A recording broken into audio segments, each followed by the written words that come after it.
Hola, ¿qué tal? ¿Cómo estáis? ¿Cómo va todo? Bienvenidos a mi canal de YouTube de nuevo. También bienvenidos a las personas que podéis estar escuchando estos vídeos a través de la plataforma iVoox en formato podcast. Y bienvenidos a un nuevo capítulo de la sección Conversando con. Esa sección que nos gusta tanto, en la que compartimos un tiempo con personas inspiradoras, con personas a las que admiramos, de este mundo del deporte, de la empresa, del liderazgo, del coaching. Y hoy me hace especial ilusión porque, primero, tenemos a la primera mujer que participa en la sección Conversando con. Segundo, es la primera persona que viene del mundo de la empresa hacia el mundo del deporte. Ella es Patricia Rodríguez, una persona a la que yo admiro un montón, que sigo su trayectoria desde que entró en el mundo del deporte y que os recomiendo a todos seguirle porque es muy inspiradora y creo que un referente en este mundo de la dirección deportiva.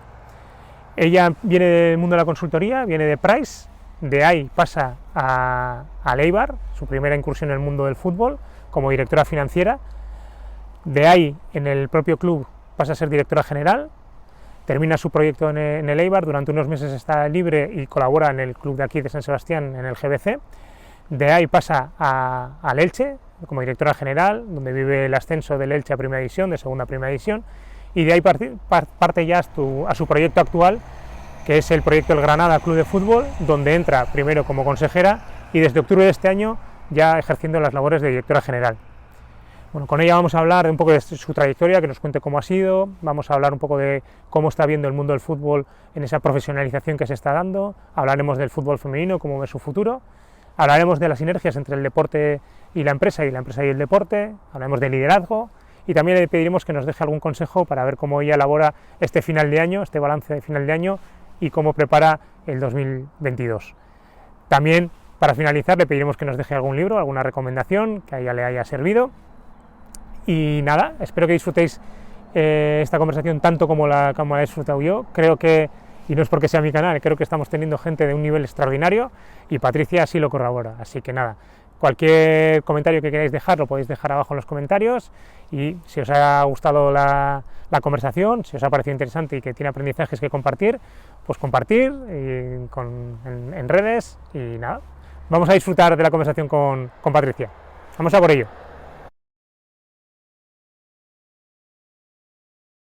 Hola, ¿qué tal? ¿Cómo estáis? Bienvenidos a mi canal de YouTube de nuevo. También bienvenidos a los siguientes de la plataforma iVoox, que colgaremos esta conversación también a través de esa plataforma para que podáis escucharla en el formato podcast.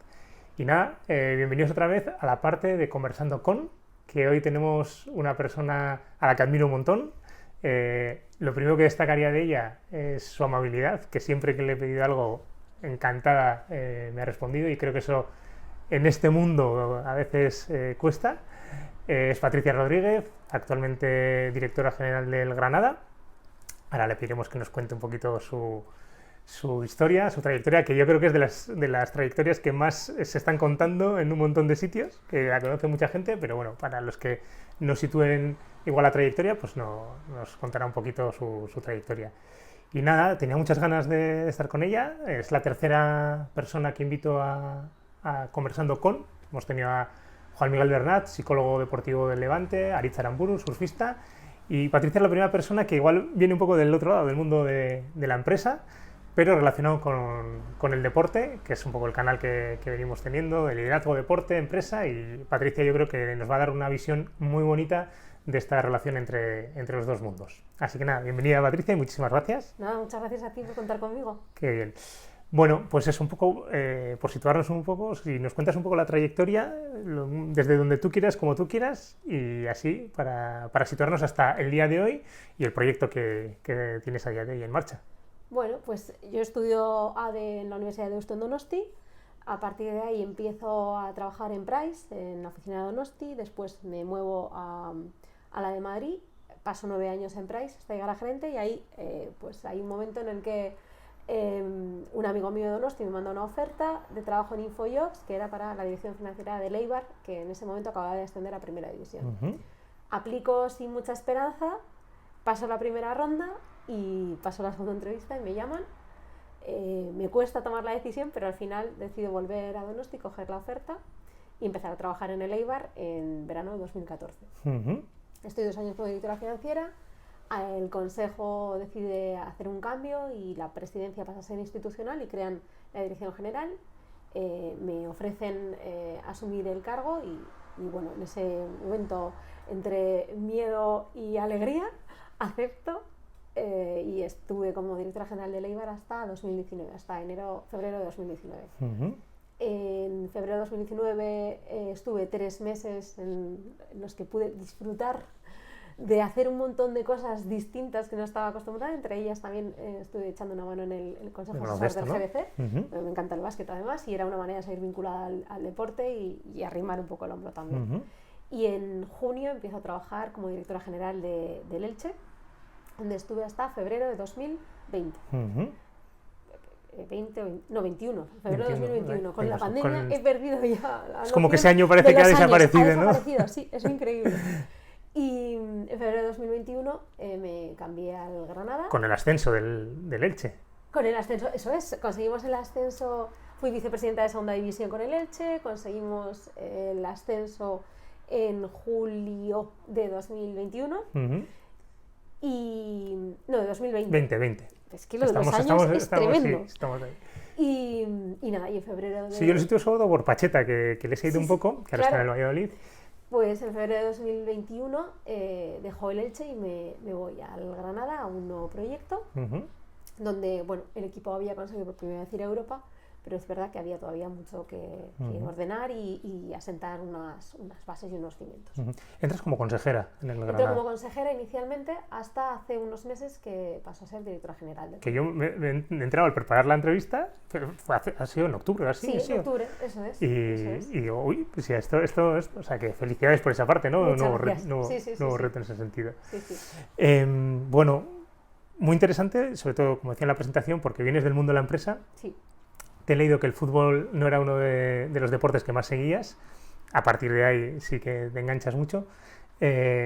¿Cómo fue el primer cambio? De llegar de Price, consultoría, empresa y de repente a un club como Leibar, con una estructura, entiendo, pequeñita en aquellos momentos, con un salto a primera división. ¿Cómo fue ese primer inicio en el fútbol? Cambio radical porque al final yo venía de un mundo de empresa, pero ya no solo de empresas, sino una multinacional americana donde los procedimientos son, vamos, hay un procedimiento para respirar casi, ¿no? Entonces era un cambio total, porque Leibar estaba prácticamente en construcción, habían hecho las cosas muy bien y gracias a eso habían conseguido el ascenso y un ascenso además en el cual no se había hipotecado el club en absoluto. Entonces era el momento de poder crecer, o sea, había todo por hacer, pero nada que deshacer, lo cual ya es mucho. Ponen las cosas más sencillas. Además, el Consejo nos dio la confianza para poder trabajar y la libertad para poder trabajar. Y lo que hicimos nosotros, sobre todo los que se estaban, algunos de los que estaban ya y los que entramos, fue trabajar a una prácticamente como si fuese nuestra propia empresa, ¿no? Y bueno, pues el grado de implicación y el grado del sentimiento de pertenencia era muy alto. Y yo creo que eso también es una de las claves de ese éxito. Así desde fuera, y viendo un poco el fútbol, dos cosas que también se entreven ahí cuando das el paso es, uno, que es un mundo que principalmente está lleno de hombres en los puestos directivos y también en el resto. Eso por un lado. Y segundo, que también es un mundo como muy endogámico, ¿no? Que siempre se nutre de la gente que ha jugado a fútbol, de la gente que ha estado en ese mundillo, ¿no? ¿Cómo vives esos dos puntos? Totalmente. Al principio, de hecho, tenía que oír muchas cosas. Es que no conoces este mundo, es que este mundo es distinto, es que esto es diferente, ya lo verás. Entonces, esas frases eran habituales. Y bueno, por lo menos ya no me lo pueden decir porque ya tengo más experiencia, ¿no? Son 7 años y medio, entonces ya por lo menos no puedo escuchar, aunque a alguno le apetezca decírmelo, ya no lo puedo decir. Entonces sí que es cierto que es muy difícil entrar y yo creo, como decías antes, que se cuenta mucho como mi trayectoria, pues por eso, porque es rara, porque he entrado a través de un proceso de selección de una empresa como es InfoJob. O sea, cualquier oferta de trabajo podría ir por una empresa así. Y en el fútbol es verdad que no es habitual. Sí es cierto que algo está cambiando para mandos intermedios, pero no es tan habitual. Entonces yo creo que es por eso, ¿no? Sí, la otra vez que estuvimos hablamos un poco de eso, ¿no? De cómo está cambiando un poco la profesionalidad de los clubes de fútbol, ¿no? Que antes se nutría mucho de la gente que había dejado el club y iba nutriéndose eso, y ahora poco a poco ya van apareciendo, ¿no? Perfiles que se dedican o marketing o derecho o temas de consultoría más dedicadas al mundo del deporte, ¿no? Yo creo que es necesario, sobre todo porque en 2013 con todo, para mí fue un poco el comienzo, ¿no? Con la entrada en vigor del control económico empezaba a cambiar todo, había que cumplir una serie de normas de manera muy estricta y hemos visto después las consecuencias que tenían no cumplirlas. Entonces, después de eso vino también el ganarse la confianza de instituciones, de entidades financieras, de la población en general, ¿no? Porque antes sí que éramos vistos un poco como los que no pagábamos y no pasaba nada. Yeah. Y ahora eso ha cambiado, no existen esos impagos porque si no hay un descenso, o sea que es fácil. Bueno, tú has vivido los dos clubes que vivieron eso, ¿no? Uno por un lado aprovechando el Eibar y por otro lado el Elche, ¿no? Que fue el perjudicado en ese sentido. Exacto. Entonces, en ese sentido también hubo un cambio muy grande y hacía falta una serie de perfiles que llevaran a cabo ese cambio. Luego la venta centralizada de los derechos de televisión, que también supuso una inyección importante de dinero en las cuentas de resultados y generar más recursos, y al final administrar esos recursos también requiere una serie de características y de actitudes que pueden tener los profesionales que se incorporan a los clubes, y ahora todavía en mayor medida, yo creo, porque con el nuevo proyecto, con la entrada en la cuenta de participación de CVC, al final va a requerir también una serie de cumplimientos de KPIs, de rendimiento a nivel individual y a nivel colectivo, que eso hace falta que haya una profesionalización. Luego te voy a preguntar un poco qué tiene que aprender el mundo del deporte, del fútbol, del mundo de la empresa, y empezamos ahí a decir algunas cositas que tiene que aprender. Con el tema este de la profesionalización de algunos sectores dentro del fútbol, si hubiera una persona que está estudiando y le gustaría empezar a acercarse a ese mundo, ¿qué le recomendarías? ¿Qué podría hacer para poder acercarse a las entidades deportivas? Igual conocemos un poco, estamos hablando de los clubes de fútbol, pero un poco en general, ¿qué le recomendarías a una persona que quiera acercarse hacia ese mundo? Bueno, yo suelo dar clase en programas de gestión deportiva y máster, y siempre es una de las preguntas que me hacen, y es lógico, pues porque no es habitual ver ofertas para poder acceder a trabajar en entidades deportivas. Entonces, yo siempre lo que recomiendo es una manera sencilla de entrar, al menos esa primera entrada, que para mí es la más importante, es a través de unas prácticas. Y como en los clubes vamos a salto, por lo menos en los clubes, en otras entidades no lo sé, pero en los clubes ya te digo que vamos a salto de mata, invertir en enseñar a una persona, si esa persona funciona, tiene grandes posibilidades de quedarse. Entonces, creo que es una inversión en el sentido de poder vivir esa experiencia, tratar de exprimir la experiencia a tope y además para nosotros es mucho más sencillo porque son personas que tienen ese conocimiento específico y unas ganas y un hambre que se mueren. Con lo cual, para mí eso ya suma, ¿no? Al final, muchas veces, aunque sean clubes, ¿no? Y desde fuera se puede ver de una manera distinta, muchas veces en las empresas se peca de una resistencia al cambio y de una cierta comodidad. Entonces, ese perfil fresco y con ganas y con ideas nuevas viene muy bien y una vez que lo tienes dentro se valora muchísimo. La famosa frase de esto se ha hecho así siempre, ¿no? Es que me genera urticaria esta frase. Sí, es muy típica. Un matiz de todo lo que estamos hablando, y has comentado pues, el fondo de inversión que viene, ha estado el tema de la Superliga, estamos hablando de la profesionalización de los clubes. Todo esto con ese sentimiento emocional que tienen los aficionados que quieren mantener un poco pues, lo histórico de los clubes. ¿Cómo lo ves tú, esa relación? Es fundamental. De hecho, para mí es muy importante tener la parte histórica vinculada, el tener la historia muy presente, porque hay muchas veces que solo tenemos presente los últimos años y nos olvidamos de dónde venimos, qué hemos sido y hasta dónde hemos llegado, ¿no? Hasta el día de hoy. Entonces, eso es importantísimo y, bueno, al menos yo en todos los clubes a los que voy siempre intento tener a alguien que me va recordando esas cosas y que me cuenta el porqué de muchas situaciones o de muchas cosas que pueden suceder, ¿no? Que me dé esa explicación y que me ponga en contexto, porque es verdad que yo llego de otro sitio y necesito tener esa información para la toma de decisiones y tener ese tipo de personas, que además las hay en todos los clubes y generalmente son las personas que menos visibilidad tienen, que más trabajan, que más dedican al club y que siempre están para echar una mano porque el club va en su vida, ¿no? Y en los 3 clubes he tenido a personas así. Y es una maravilla porque siempre están dispuestas a ayudar, a sumar. Y bueno, y te dan un poco el contexto de lo que es el club. Qué bueno. Tengo una pregunta también que igual es un poco diferente. Con el tema del fútbol femenino, yo estoy últimamente trabajando más con chicas. Soy una de las personas que no veía nada de fútbol femenino, que es más, estaba muy distante de esto, y empecé a acercarme tanto al baloncesto como al fútbol, y me está pareciendo una pasada. O sea, es un fútbol que además es muy atractivo porque genera muchas ocasiones, hay mucha dinámica.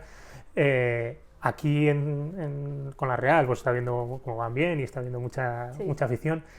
¿Cómo ves el fútbol femenino? ¿Cuál es el futuro? ¿Cómo ves esa evolución para que pueda crecer un poco y que pueda generar pues, más contexto en esta parte? Yo creo que es una cuestión de tiempo, ¿no? Al final todo tiene un recorrido y requiere un tiempo. Es verdad que en los últimos años el salto y el crecimiento que ha habido ha sido muy, muy importante. Y bueno, ahora es verdad también que estamos en el punto de que se considere profesional, no profesionalizado, que ya hemos visto que eso ya no sirve para nada. Y ese es el punto un poco de inflexión en el que creo que va a haber un cambio todavía mayor, ¿no? Si me voy a cuando yo empecé hace 7 años y medio, no tiene nada que ver lo que es el fútbol femenino ahora a lo que era antes.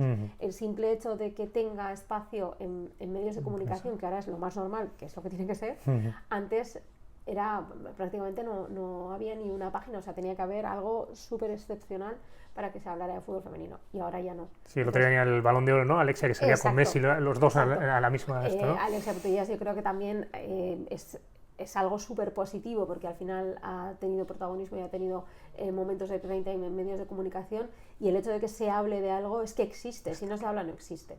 Entonces creo que todas esas cosas van sumando, ¿no? Y ahora mismo, no sé, es de lo más natural hablar de cómo va la Liga de Iberdrola, del impulso que se quiere dar a Reto también, las niñas en los coles, antes también, pero había un momento en el que se paraba. Yo me acuerdo, amigas mías, que había un momento en el que tenían que decidir entre fútbol y baloncesto, y la mayoría se iban a baloncesto y no podían seguir con el fútbol. Sí, y fútbol era residual, ahora ya no. Y cualquier niña le preguntas por referentes y te empieza a dar referentes tanto de fútbol masculino como femenino. Entonces creo que ese es el paso, ese es el camino, aunque es verdad que todavía queda pues para seguir creciendo, pero creo que vamos en una buena dirección. Yo animo a la gente que no se haya acercado al fútbol por lo que sea, que yo soy el claro ejemplo de que no lo veía y ahora... Yo creo que también es más... o sea, no sé cómo decirlo, es más técnico. Sí, menos físico, quizás. Sí, eso es.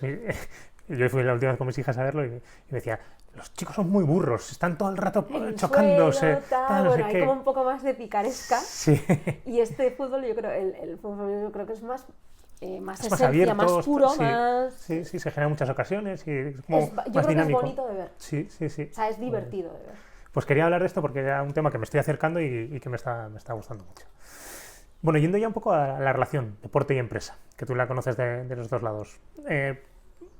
Primero, aprendizaje de lo que puede llevarse el mundo de la empresa al mundo del deporte, que igual es lo que más se ha hablado mucho en libros, en conferencias. ¿Qué aprendizajes nos llevamos un poco en el mundo empresarial del mundo del deporte? ¿El mundo empresarial del deporte? Sí. Para mí, yo hablo de mi experiencia individual, para mí ha sido muy importante el sacrificio y la disciplina, ¿no?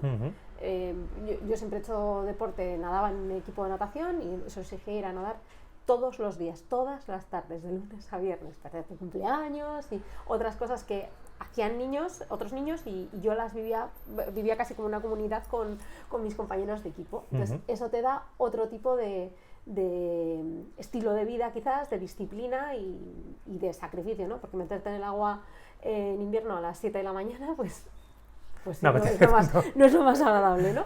Pero te merece la pena pues por lo que consigues, porque te gusta ese deporte, porque además estás con compañeros tuyos que se terminan siendo amigos, y todo eso yo creo que ha sido un poco lo que a mí me ha ayudado de cara ¿Eso lo has trasladado luego a...? Sí, en cierto modo yo creo que sí. Igual en otros no, pero en mi caso yo creo que sí que ha influido, ¿no? Esa disciplina y ese orden y ese cierto sacrificio. por conseguir cosas. ¿Alguna otra cosa que has visto luego un poco más cuando ya te has metido dentro del mundo del deporte? Cosas que ves que son muy trasladables. Hay muchos ejemplos, ¿no? Conferencias de deportistas trasladando un poco sus ejemplos. Hay veces que hay una crítica de decir, joder, es que el mundo del deporte es una cosa y el mundo de la empresa es otra. Eso que se traslada del mundo del deporte, no sé si encaja mucho porque son contextos diferentes. Yo creo que está totalmente unido y además creo que se necesitan ambos mundos. O sea, yo noto mucho cuando no hago deporte en alguna época, mi trabajo al final en cierto modo se resiente porque mi carácter se resiente. Entonces yo creo que es necesario. Y para el mundo del deporte también es necesaria la parte de empresa porque hace falta una serie de estándares y porque en cierto modo es una industria el deporte, mueve muchísimo alrededor del mundo, a nivel económico por supuesto y luego también a nivel de sentimiento, de pasión. O sea, el deporte te mueve montañas porque yo creo que no nos imaginamos a personas haciendo determinadas cosas por otra cosa que no sea su equipo. Con lo cual puedes llegar a puntos que no llegas de otra manera y eso creo que hay que aprovecharlo para bien. Sí, está como muy visto que el mensaje que llega del deporte en general, ya sea porque lo practicamos, porque hemos sido practicantes, pues porque nos gusta, porque somos aficionados, cala muy bien en la parte empresarial, ¿no? Desde el trabajo en equipo, lo que has dicho, el sacrificio, los valores que se impregnan un poco el mundo del deporte, cómo lo trasladamos luego a la gente de la empresa y cala muy bien en ese sentido, el ¿no? propio entrenamiento, yo creo, ¿no? Al final, quizás en el contexto de empresa no lo tenemos No tanto, entrenamos. pero yo lo descubrí en 2016 que hacía falta el entrenamiento, descubrí un entrenamiento de directivos en ese momento en el que bueno, pues paso a ser directora general y me da un vértigo que me muero. Bueno, pues empiezo a trabajar con una coach y a entrenar. Y es así, y yo noto que he cambiado y he evolucionado un montón en estos 5 años y eso es gracias a entrenar. Ahí hablamos mucho de que en el deporte se entrena mucho y se compite menos. Es verdad que en el fútbol cada vez se compite más, pero se entrena mucho y se compite poco. Y sin embargo, en el mundo de la empresa estamos todo el día compitiendo, ¿no? Y entrenamos muy poco en esa parte, ¿no? Exacto, nos preparamos poco y creo que es muy importante. Y lo mismo sucede con el trabajo en equipo. Ahora ya está más extendido, pero antes no era tan habitual. Yo sí estaba acostumbrada a entrenar en equipo, pero todavía me faltaba, pues porque al final no deja de ser un deporte individual, aunque estás con tu equipo no deja de ser una disciplina individual. Entonces, para mí también fue muy importante el estudiar en Deusto por la forma, que ahora también es más común, pero en este momento, de 2000 a 2005 no era tan habitual. Y sin embargo, en la todo era trabajo de equipo y todo dependía de tus compañeros.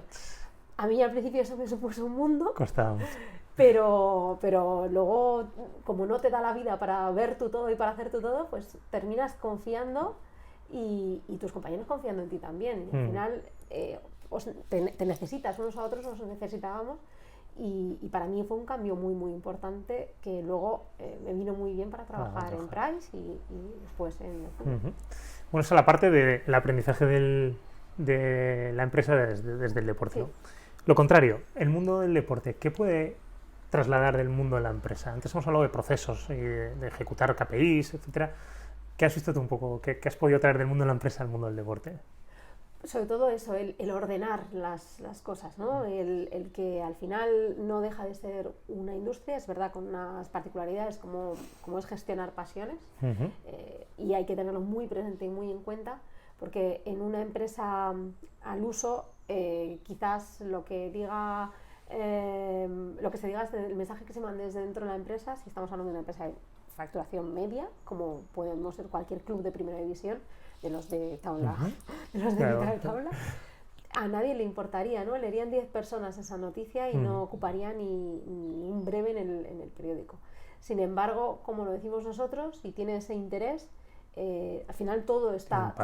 Claro, todo tiene impacto y eso hay que tenerlo en cuenta cuando hablamos y cuando hacemos las cosas. Entonces, esas son las particularidades que tiene, pero más allá de eso, creo que hay que gestionar teniendo en cuenta que los recursos son limitados, que no podemos hacer lo que nos dé la gana y que al final tiene que ser una empresa que sea sostenible en el tiempo, que el club lleva muchos años vivo y tiene que seguir muchos años más, porque es interés ya no solo de los propietarios, ¿no? Que ahora se tiende mucho a esa propiedad, sino de un montón de personas que cada año renuevan su abono, un montón de niños y niñas que quieren jugar en la estructura y quieren llegar a crecer en ese club porque son sus colores y porque es el club de sus sueños. Muchos intereses alrededor de otras empresas indirectas que al final, familias que de manera indirecta viven de lo que genera el club, pues porque hay negocios que están relacionados indirectamente. O sea, hay muchos intereses y por eso creo que tenemos una responsabilidad. Y luego también la parte más comunicativa, más social, de más impacto, que tenemos que aprovechar, o bajo mi punto de vista yo creo que tenemos que aprovechar para llegar y dar mensajes pues en una línea idónea y que no haya lecturas del fútbol, en este caso yo hablo del fútbol, que no haya lecturas del fútbol o que se tienda a ir hacia sitios donde creo que no tenemos que ir. Ahí hablando un poco de lo que decías, cómo en una empresa en una empresa deportiva se gestiona la parte del resultado inmediato, que es cada fin de semana compitiendo y con ese resultado que además tiene un impacto muy grande, con un poco la mirada seguramente del club más a medio o largo plazo. ¿Qué experiencia has tenido con eso? Además es que eso es tal cual, hablando con un entrenador me decía, no, pero para mí el corto plazo es el partido de la semana y el largo plazo la temporada. Claro, para mí el largo plazo es 3-4 años vista, el corto plazo la temporada. Claro. Su largo plazo es mi corto plazo. Eso tiene que ser así, tenemos que convivir así, cada uno tiene que tirar hacia su lado, pero sí que es cierto que las posturas tienen que ser firmes, trabajando siempre, buscando lo mejor para el club, pero cada uno en su sitio, porque si de repente todo el club va con lo que dice el entrenador y nos vamos todos a ese largo plazo de temporada, pues nadie estará pensando en qué pasa dentro de 3 años y igual tenemos un susto. Y si hacemos al revés y no estamos pensando en ese partido y el entrenador dice, no, vale, vamos a tirar de jugadores de la cantera y ya está, y ya dentro de 3 años pues probablemente perderemos la categoría y el su puesto de trabajo. Entonces creo que cada uno tiene que estar desde su posición, que para eso están además el consejo, la dirección, la dirección deportiva, el entrenador, cada uno tiene que estar en su posición, manteniéndola y con tensión, pero todos trabajando en la misma dirección, que es el bien del club. Claro, aquí tenemos unos factores humanos que son los jugadores, que pueden ir cambiando continuamente, que normalmente aquí en la empresa no cambiamos tan continuo de empresa, ¿no? Y aquí sí que hay jugadores que van saliendo, van entrando, un director deportivo que también puede entrar y salir, entrenador, con las direcciones generales, esa relación también de qué poder tiene el director general sobre una estructura que está más abajo y que tiene mucho poder, con recursos, vamos a llamarlos humanos, que tiene unas condiciones muchas veces mucho más altas que los otros. Esa también es otra realidad que hay que gestionar, ¿no? Sí que es cierto que en las empresas yo creo que cada vez hay más movimiento, que cada vez nos cambiamos más, eso es. pero bueno, al final es una particularidad del fútbol, ¿no? Por ahí siempre nos enseñaban la pirámide, ¿no? Que era los juniors, seniors, hasta llegar a socio, ¿no? Se iba estrechando la pirámide. Y yo aquí digo que en el fútbol hay una pirámide invertida, donde los que más poder, en cierto modo, tienen de cara a terceros, de adquisitivo y demás, son los que están abajo y son la mayoría. Entonces, por eso le doy la vuelta a la pirámide. Yo creo que al final tenemos que ser conscientes de esa situación, pero trabajar por los objetivos del club y por hacer entender a todo el mundo lo que tenemos que hacer y lo que tenemos que conseguir. ¿Y los jugadores en ese sentido son conscientes de lo que supone para el club? Porque muchas veces, y es normal, ¿no? Al final, además, estamos hablando de gente muy joven, ¿no? De 20 a 30 años, que si vamos nosotros atrás y vemos qué hacíamos con 20 años, con 21 años, y les vemos a ellos delante de tanta gente jugando, pero luego son conscientes del impacto que tienen ellos para el club, para si tienen que hacer alguna campaña o lo que sea. ¿Cómo ves eso? Eso va como en todo, en las personas. Entonces hay jugadores de todo tipo como hay personas de todo tipo. En muchos casos sí que son conscientes y a mí me parece, o sea, yo me pongo en su lugar cuando tenía esa edad, que estaba en la uni feliz pensando que iba a hacer el fin de semana y el trabajo que tenía que hacer y ya está, y ves sus vidas que al final tienen vidas de como 10 años más, ¿no? Entonces al final es un proceso de maduración muy rápido, o por lo menos les exigimos que sea muy rápido, y luego que son personas, y cuando están en el campo y a la gente no le parece bien lo que hacen, y más ahora todavía con redes sociales, que parece como una descarga y que porque tienen un determinado salario está todo permitido. Bueno, pues eso obviamente causa impacto y afecta a las personas, ¿no? Entonces creo que también eso hay que ser consciente de esa parte que no es tan sencilla en sus vidas, que parece todo de cuento de hadas y todo idílico. Pero yo creo que también ellos son conscientes de lo que hay, del impacto que ellos tienen y de la importancia de determinadas acciones o de que ellos digan un mensaje o hagan algo, ¿no?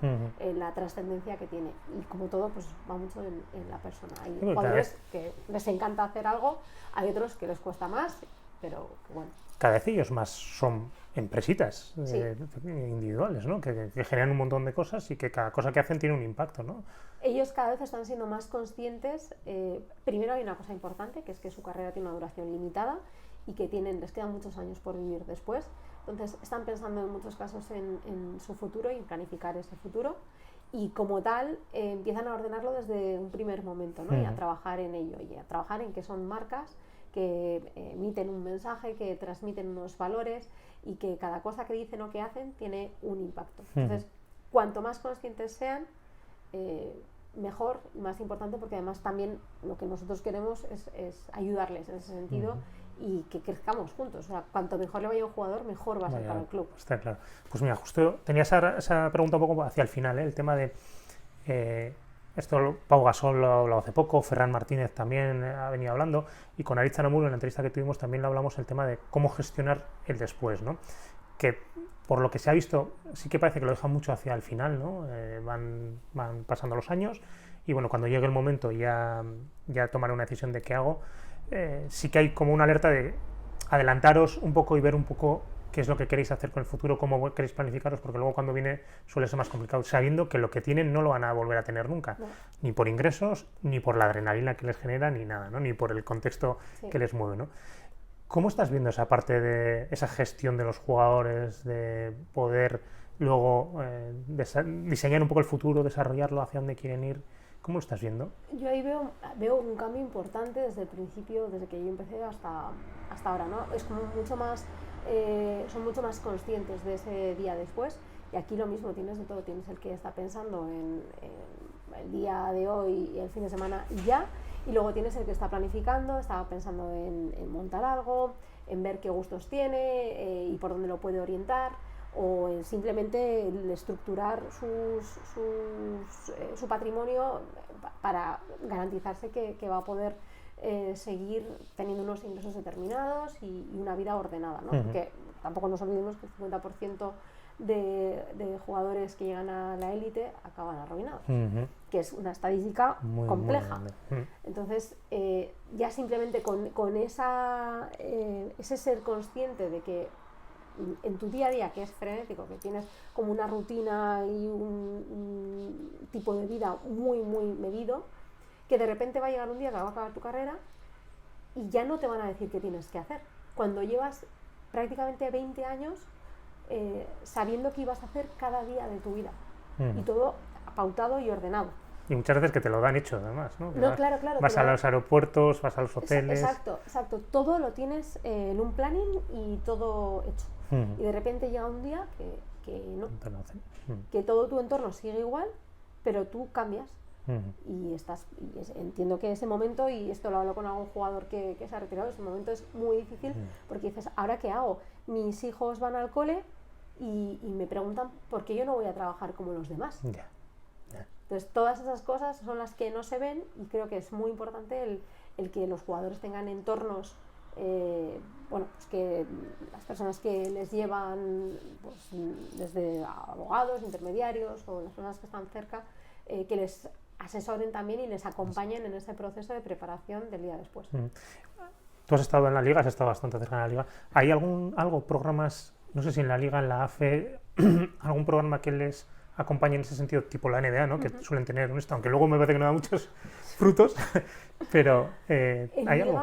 Lo que se está haciendo ahora es sacar muchas formaciones dirigidas a jugadores. Yo en el máster, en el MBA que he dado En la liga, en uno de los módulos que dirijo, he tenido a 2 jugadores, de hecho, de la Premier. Y para preparar el trabajo, el día que la sesión que utilizamos de preparación de trabajo, ellos tenían entrenamiento y me pidieron por favor otra sesión distinta porque necesitaban para prepararlo tal y que les dejase Navidad porque querían hacer ese trabajo. O sea, ellos son conscientes y les encanta la parte de gestión deportiva. Otros quizás se dedican más se orientan más a direcciones deportivas o a entrenador o a otros perfiles, pero creo que el simple hecho de querer formarse y prepararse para ese día después es importante. Además, a mí me parecen perfiles súper interesantes y súper atractivos porque han estado en ese lado. Y a mí en la etapa de Eibar, por ejemplo, me ayudó mucho dentro de los scouts de Eibar.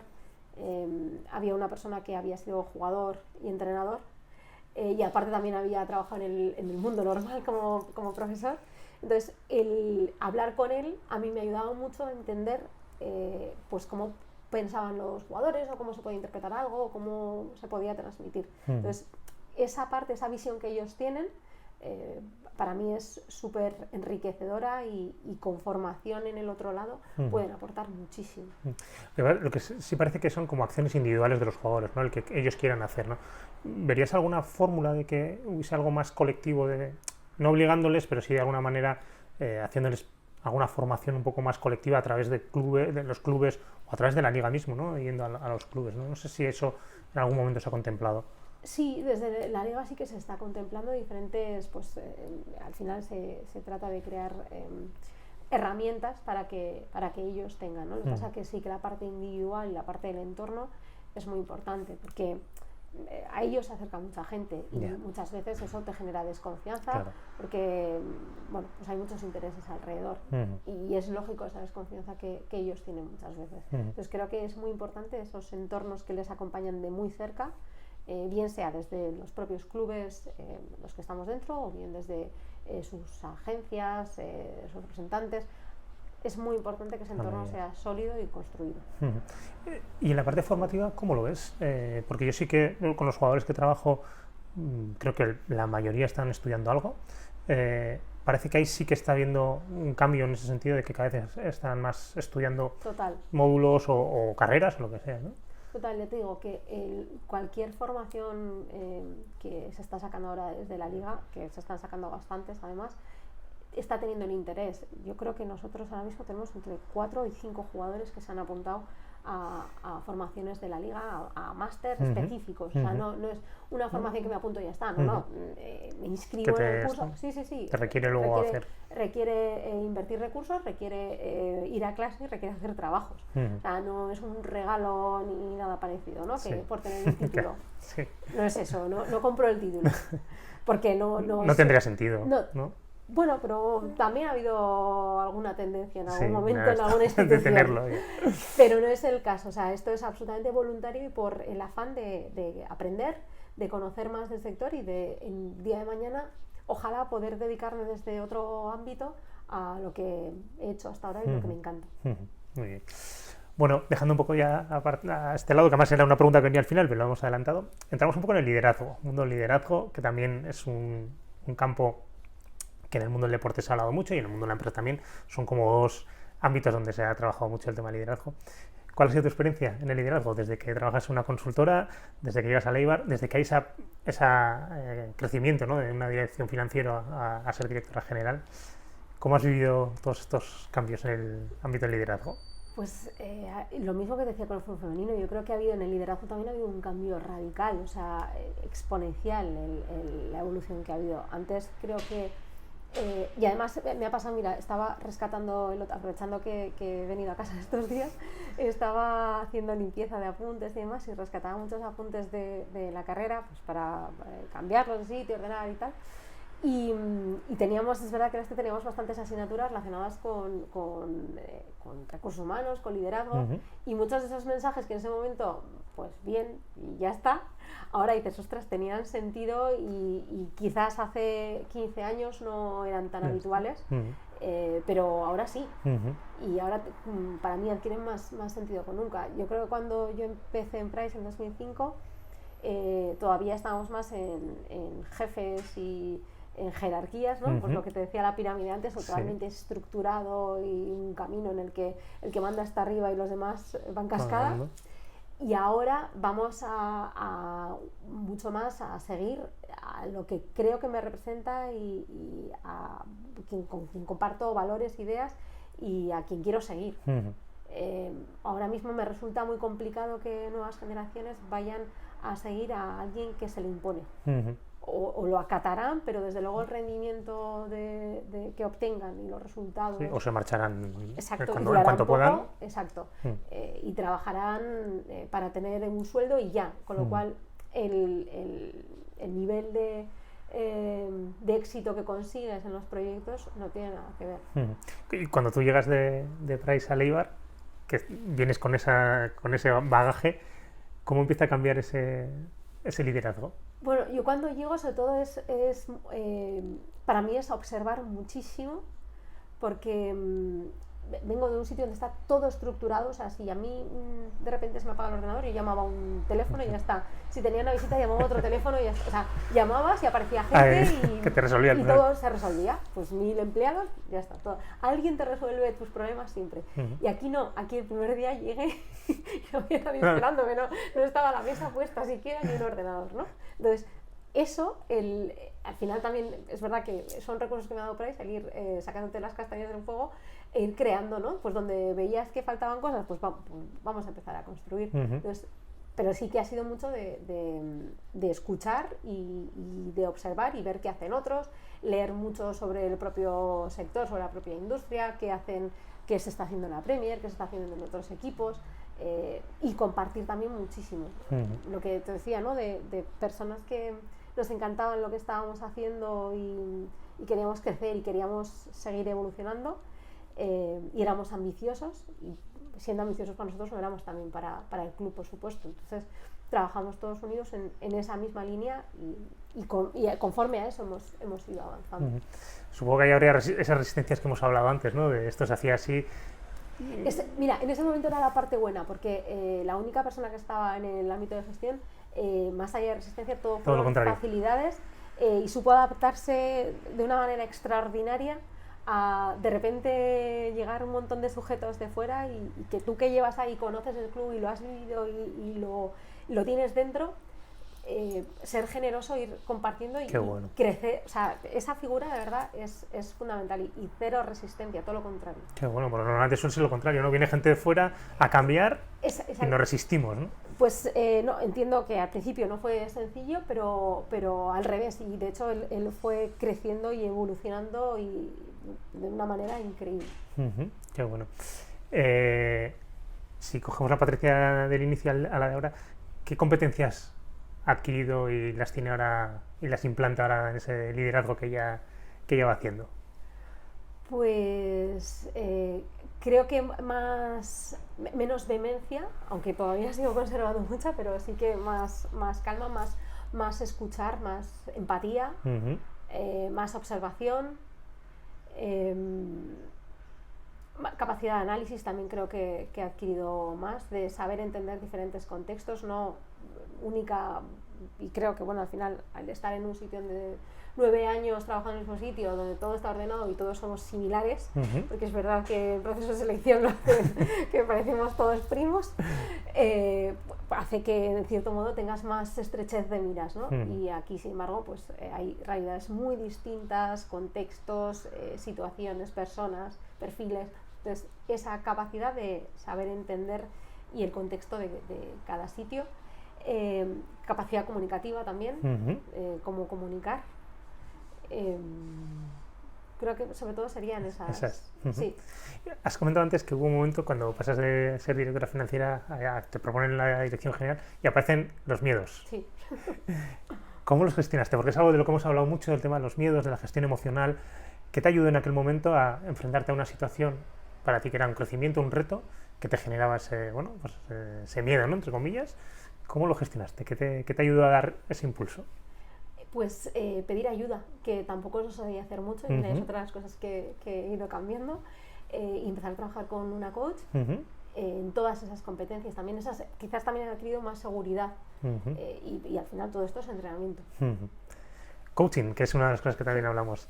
¿Cómo es tu experiencia? ¿Cómo ha sido tu experiencia con el mundo del coaching? Espectacular, yo se lo recomiendo y cada vez que doy una charla o doy algo, siempre lo recomiendo a todo el mundo. O sea, sí, en el ámbito deportivo entrenamos, en el ámbito empresarial también hay que entrenar. O sea, todas las competencias hay que entrenarlas, las físicas y las mentales, ¿no? Entonces, para mí el cambio ha sido muy, muy grande. En 5 años creo que no tiene nada que ver, de hecho, más que la de 2014, yo te diría que la de 2016, la Patricia de 2016 con la de ahora, no tiene nada que ver y además ya la de estos 3 años ya ni te cuento porque como me han pasado tantas cosas. Y es lo que tiene también salir de la zona más de confort, ¿no? De, al final el IVA era estar en casa y salir fuera con tantas cosas, con pandemias y con tantas cosas que han pasado, pues el crecimiento es grande. Pero desde luego el coaching para mí yo creo que es importante, que es cada vez en el liderazgo y en los directivos debe tener un mayor papel, porque el papel del directivo es solitario y muchas veces hay mucha gente alrededor que no te hace ningún favor diciéndote lo bueno, majo y simpático que eres. Hace falta esa crítica constructiva, esa persona que te acompañe y te diga, te saque de tu zona cómoda, ¿no? De cómo lo has hecho siempre todo y te va bien y ya está, sino que te haga preguntas incómodas, que te hagan plantearte cosas. Sí, yo con la experiencia que estoy teniendo con el coaching ejecutivo, sobre todo eso, ¿no?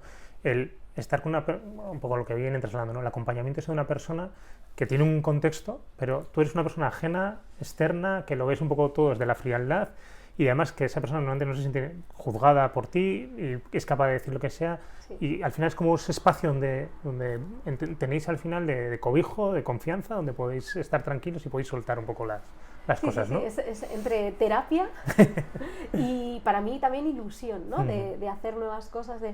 Yo de cada entrenamiento salgo con ilusión de voy a hacer esto, voy a empezar tal. Sí, porque es acción sobre todo, ¿no? Es soltar, pero para hacer cosas, ¿no? Y de plantearte muchas cosas que igual venías haciendo de una determinada manera y dices, pues igual puedo hacerlas de otra distinta o puede tener esta implicación o no sé, es que hay para cosas tan sencillas como el hecho de escribir y desahogarte, que yo hacía tiempo que no lo hacía y empecé a hacerlo y es una de las cosas que me ayuda un montón. Claro, en la cabeza tenemos esa masa que va cogiendo volumen y cuando lo descargamos... Exacto, que cualquier día va a explotar, bueno, pues antes de que explote vamos a trasladarla a un papel que además también sirve para ordenar. Y en esa conversación, en ese diálogo, pues ordenas muchas cosas, compartes y respondes a preguntas que no te harías de otra manera. Qué bueno, qué bueno. O sea, que recomendarías el coaching. Sin ninguna duda, o sea, 100%. Qué bueno, fenómeno. Hacerle caso a Patricia, ¿eh? No, de verdad, ¿eh? Además, mira cómo va, ¿eh? Como un cohete. En el ámbito del liderazgo, personas referentes que hayas tenido, habrás conocido un montón de gente en estos años en el mundo del deporte, pero también de la empresa. Personas así que digas, este es un buen modelo o cosas que hayas visto. No soy mucho de ir a fijarme en personas, no soy nada mitómana ni nada. Yo más sobre todo creo que sigo un poco lo que me han inculcado en casa y lo que he visto en lo que me han ido trasladando y transmitiendo, ¿no? Al final son las conductas que vas aprendiendo y que en el entorno te van pareciendo que las quieres trasladar o a través de libros también que voy leyendo. Es verdad que pues mira, me recomiendan, mi coach también me recomienda muchos libros y de esas lecturas también aprendes de experiencias o de ideas que te sirven para ponerlas en práctica. Pero no hay una persona que diga, no, más lo que he visto en mi familia, mis padres y eso es lo que sigo. ¿Y jugadores así que hayas visto que ejercen un liderazgo importante en sus equipos o entrenadores que digas, qué bien hacen ese punto de que le siguen, que genera ese liderazgo? Se ve enseguida porque los capitanes son los que son, pero muchas veces no son quien tiene liderazgo. Y eso se ve enseguida. Cuando quién es el que ejerce el liderazgo realmente en el equipo, ¿no? El capitán encubierto. ¿Podemos decir nombres o...? No, mejor que no. Mejor que no, pero sí que es cierto y además esos perfiles generalmente te ayudan mucho a llegar al equipo, a entender cosas. Son perfiles súper interesantes por esa capacidad de liderazgo que tienen, ¿no? Y sin ser el jefe, porque el jefe es el capitán, como quien dice, ¿no? Es quien tiene el título. Sí. Pero el líder hay veces que no es el mismo. Claro, sí, muchas veces el capitán es por antigüedad, ¿no? Por los años que lleva, por lo que sea. Sí, por lo que y muchas veces eso no representa luego el liderazgo. Exacto, eso al final va en el carácter, en la forma de ser, en la forma de actuar, en cómo se comporta en el campo, en determinadas decisiones, pues y cómo responden también en ciertas decisiones, ¿no? Claro. Pues, eso es súper interesante. Bueno, vamos ya terminando un poquito, estamos ya a final de año, principios de año, suele ser una época en la cual empezamos a hacer balance del 2021 ahora y poner foco en el 2022. ¿Cómo preparas tú ese punto de balance y futuro? ¿Qué sueles hacer? ¿Haces algo? Pues antes no hacía mucho y desde hace un tiempo sí que lo hago, y el otro día rescaté mis propósitos de 2020, de 2021, perdón. Y de los 10 he cumplido 7. Bueno, así que bueno. digamos que 5 total, 2 medios y el resto los otros 3 no. ¿Y entonces, qué valoración haces?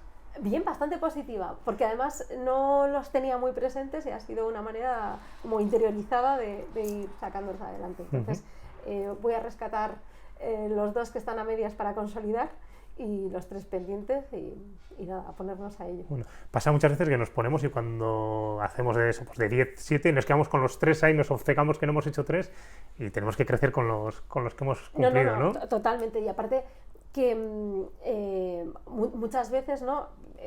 Te los pones a principio de curso, como quien dice, a principio de año, y luego los dejas. No, en este caso ha sido como ir interiorizándolos y ahora hacer ese balance. Y muchas veces no era consciente, cuando no escribía las cosas, no era muy consciente y se quedaban ahí como olvidadas. Ahora que como escribiendo, me ha pasado lo mismo con los cursos que he dado, que yo no era consciente que había dado tantos. Ahora que han quedado todos escritos, ya he visto. Pues son pues bastantes, ¿no?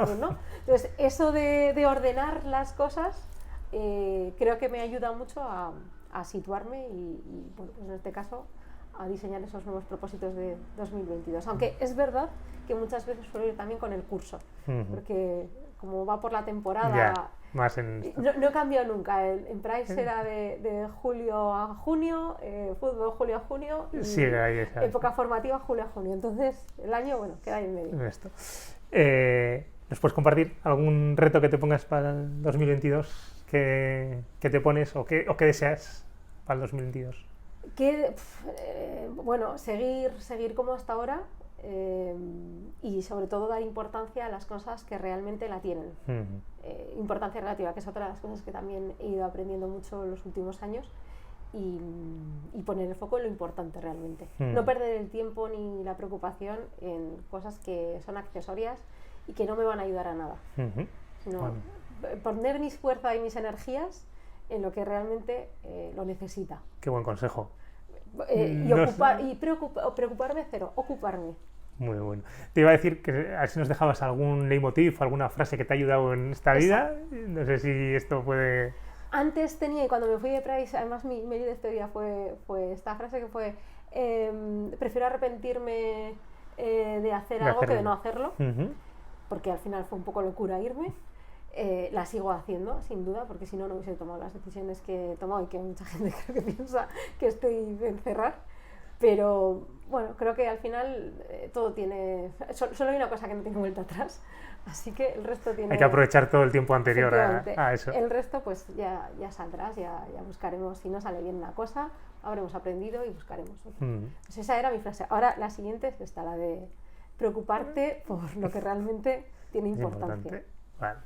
Bueno, por cerrar, y además es lo último que solemos hacer, además has comentado que lees bastante, que te recomiendan libros. Un libro o uno o dos libros que te hayan gustado mucho, que recomendarías a nuestros oyentes.